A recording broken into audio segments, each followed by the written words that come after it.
Today we have this 1936 Underwood Universal vintage portable typewriter. I'm going to show you how to use the functions and make sure they all work.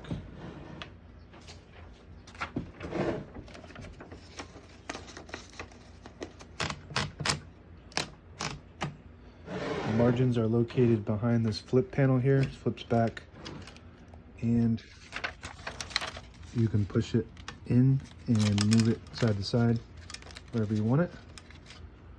And there's two of them, one for each side. That's your left margin. Flip that panel back up.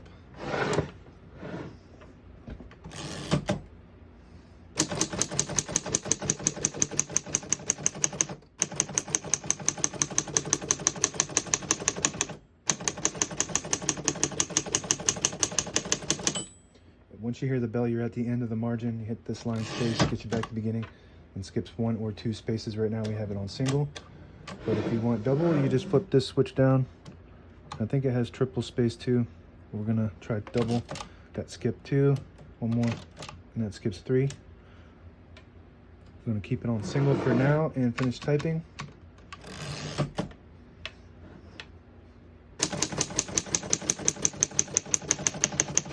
And as you can see, all the keys type nice and none of them skip or stick. I'll type a sentence on the next line.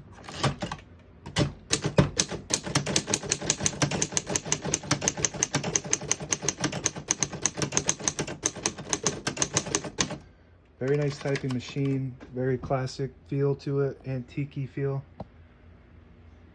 which is really nice because they don't make them like that anymore. The new ones that are made are very cheaply made. They don't have a classic feel to them, just very cheap metal and plastic. This is all solid, made from really nice parts, top of the line engineering for that time period. To pull the paper out easy, you flip this switch on the right side there forward and it unlocks the rollers underneath the platen, allowing you to pull the paper out easy or load thicker paper like carbon copy or cardstock. Shift on each side and a shift lock on the left. To clear that, you just hit the shift button again. Backspace on the left side here works good. It's your color selector switch. If you flip that up to the red dot, it'll hit the bottom portion of the ribbon. On the blue dot, it hits the top portion of the ribbon. So if you had a black and red ribbon, the bottom portion is red and that will hit that red, print red. So use your direction control. So you push it up and it'll pull to, if you push it back, it'll pull to the right. And you can wind it to see which side it's going to. All the brand new ribbons loaded on this side, so we want it to pull to that side. So we'll flip that to that side, and you can see it wind to that side. Works good. Touch control right here, low to high. So you push it down, it goes high tension when you hit the keys. Low tension, which means you don't have to hit the keys as hard. Carriage release is this little lever right here. Allows you to control the carriage freely. Got one on each side here. Works good. There's a locking, this is your locking mechanism, so if you